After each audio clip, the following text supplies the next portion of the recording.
Hey guys, in this video, I want to talk about someone who I think is going to become one of the most important characters in Silo, even though we've only just met him. I'm talking about Daniel Keene. After watching the Season 3 premiere, I kept thinking about his role in the story. At first, I assumed he was simply there to show us what life looked like before the silos. But the more I looked at the clues, the less I believed that. I don't think Daniel is just here to witness history. I think he's about to help create it. Now, before we get into this, I want to make something clear.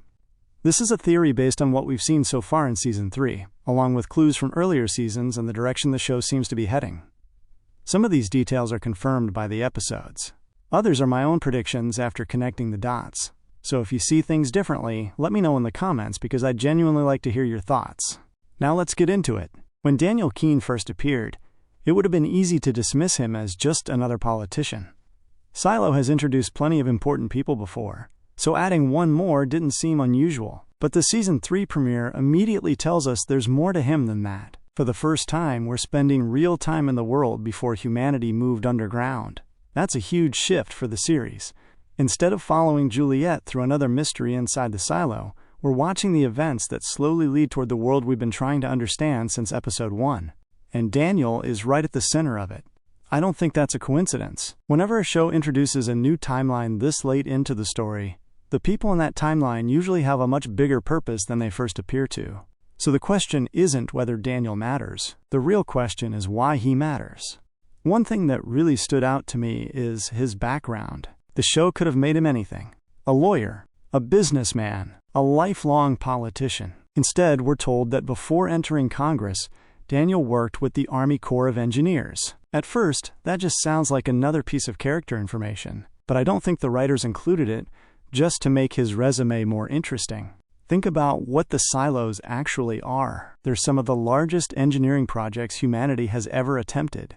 Entire underground cities, power systems, water treatment, food production, ventilation, transportation. Construction on that scale would need people who understand infrastructure better than almost anyone else. And Daniel just happens to have exactly that background. That doesn't prove he's involved, but it definitely makes me pay attention. There's another reason I think Daniel is more important than he appears. Unlike the people running the silos in the present timeline, Daniel doesn't seem interested in power for its own sake. He's ambitious, sure, but ambition doesn't automatically make someone dangerous. In fact, I think it's the opposite. The people who usually cause the biggest disasters in stories aren't the obvious villains. They're the people who genuinely believe they're doing the right thing. That's what makes this theory so interesting to me. I don't think Daniel is secretly evil. I think he's exactly the kind of person someone else would want to manipulate. And that's where Senator Thurman enters the picture. The premiere spends just enough time drawing attention to that relationship without fully explaining it. Charlotte encourages Daniel to get close to Thurman. That conversation doesn't feel random. It feels like the writers are quietly telling us that this relationship will become incredibly important later. What's interesting is that Daniel doesn't seem to understand the full picture yet. He's curious. He's asking questions. He's trying to prove himself. Those are all qualities that make someone useful to people who already know more than they're willing to share. Imagine this for a second. Let's say Senator Thurman already knows something terrible is coming.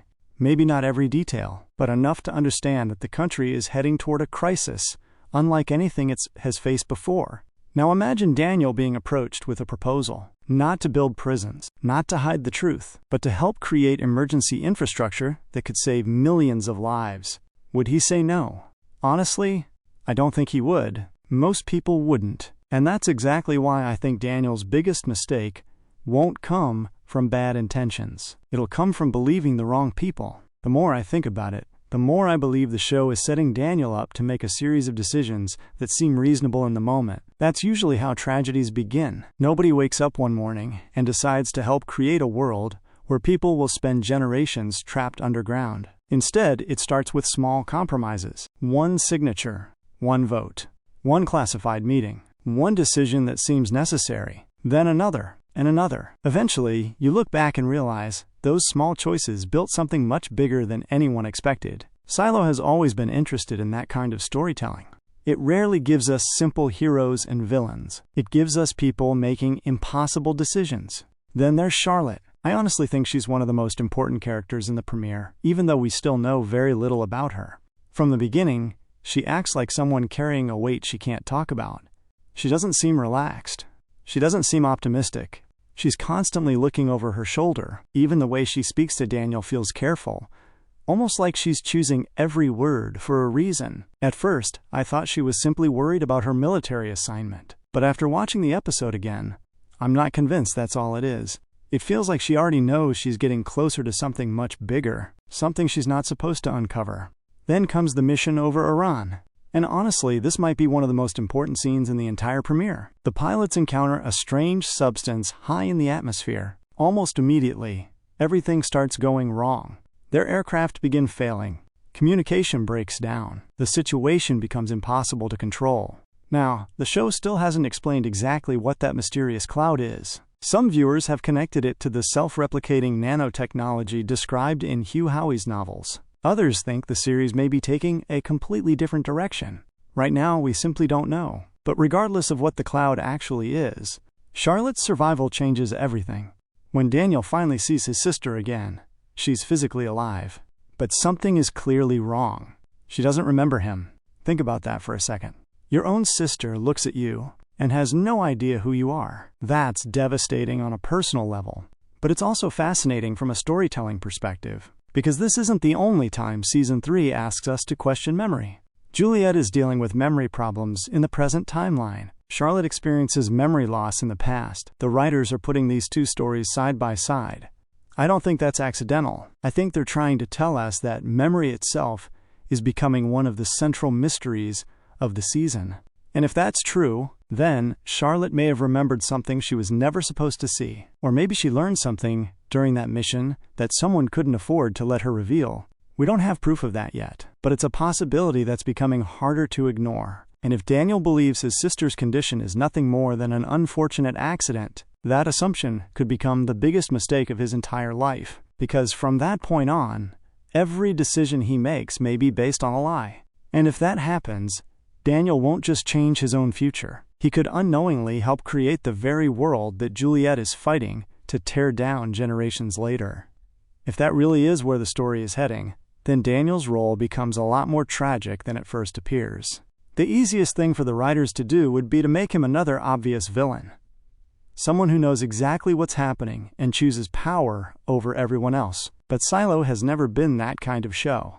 Look at Bernard. Even when we completely disagreed with his decisions, there were moments where you could tell he genuinely believed he was protecting humanity. He wasn't making those choices because he enjoyed hurting people.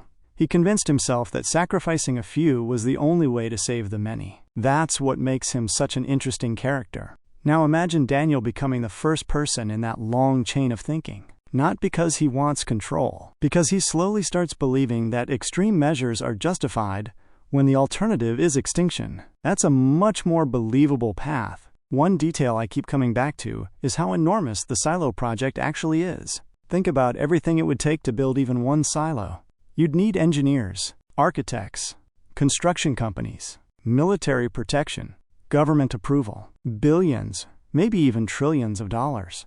Then multiply that by dozens of silos. That isn't something a handful of people could secretly throw together. It would require support from people inside government, people willing to approve funding, people willing to sign documents without asking too many questions. Daniel is exactly the kind of person who could end up in that position, not because he designed the silos himself, but because he helped make them possible.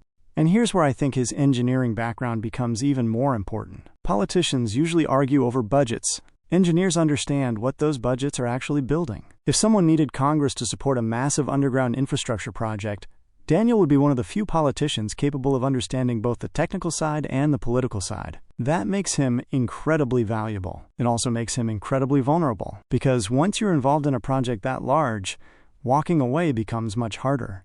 There's another possibility I haven't been able to stop thinking about. What if Daniel starts investigating Charlotte's condition on his own? At first, that sounds like the obvious thing to do. His sister comes home with no memory of who he is. Of course he'd want answers, but what if every answer leads him back to the same people? Every report is classified. Every witness disappears. Every question is redirected. Eventually, frustration turns into dependence. Instead of exposing the conspiracy, Daniel may begin relying on the very people hiding it. And that's exactly how manipulation works. Not by forcing someone to obey, by making them believe there's no one else they can trust. I also think the timing of Charlotte's mission is incredibly important. The premiere doesn't present it as just another military operation. It feels like the beginning of something, almost like the first domino has already fallen. The mysterious cloud, Charlotte's memory loss, Daniel entering Congress, none of those events feel isolated. They feel connected. The writers are laying pieces on the table long before showing us the full picture. Silo has always done that. It gives us answers years after introducing the clues. The more I think about it, the more I wonder if the real disaster wasn't the event that forced humanity underground. Maybe the real disaster happened before that. Maybe it was the moment powerful people decided ordinary citizens couldn't be trusted with the truth. Those are two completely different disasters. One destroys the world. The other destroys freedom. And honestly, I think the second one is the more frightening idea. That brings me back to Daniel. Imagine someone tells him that the only way to prevent human extinction is to limit information, to keep the public calm, to prepare in secret, to make difficult decisions that most people would never understand. Would he reject that? Or would he convince himself that temporary secrecy is acceptable if it saves millions of lives? That's not an impossible choice. That's exactly the kind of moral dilemma Silo loves exploring.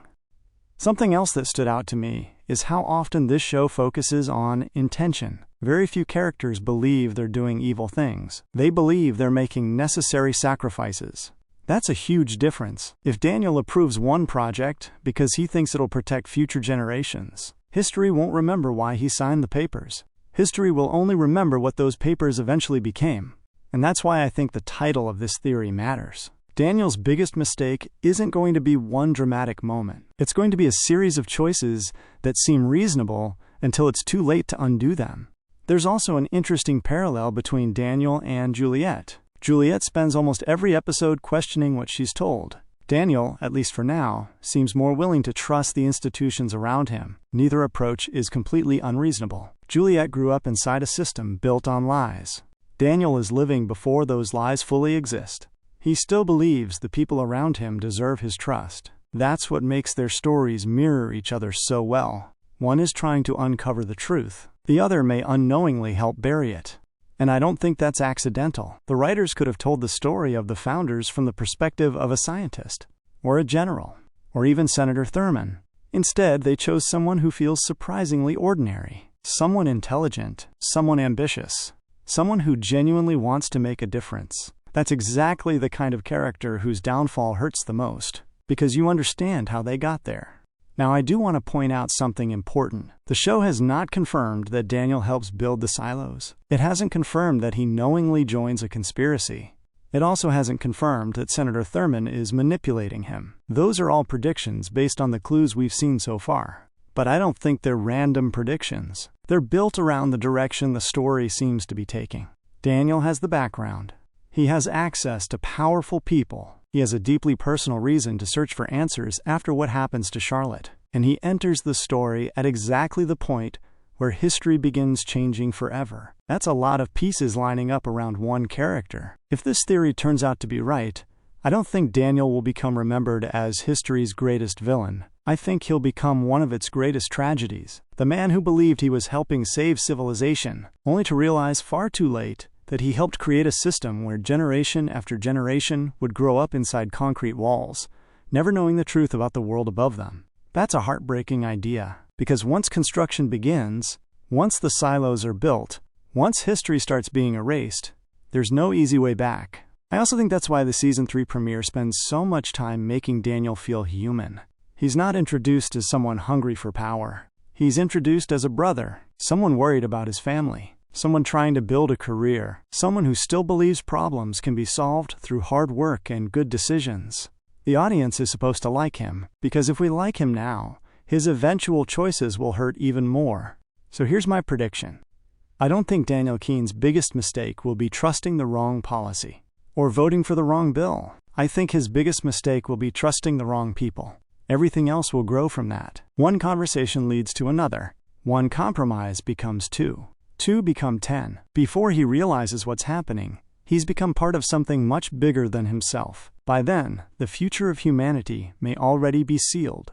And that's what makes this theory so fascinating to me. The person who helps shape the world of Silo may not be its greatest villain after all. He may simply be a good man who made the worst decisions of his life because he never realized he was being used. If that's where the writers are heading, Daniel Keene could end up becoming one of the most tragic characters this series has ever introduced. But that's just my theory. What do you think? Do you believe Daniel is being manipulated? Or do you think he already knows far more than he's letting on? I'd really like to hear your thoughts, so let me know down in the comments. If you enjoyed this theory, don't forget to leave a like, subscribe for more Silo Season 3 theories and breakdowns, and I'll see you in the next one.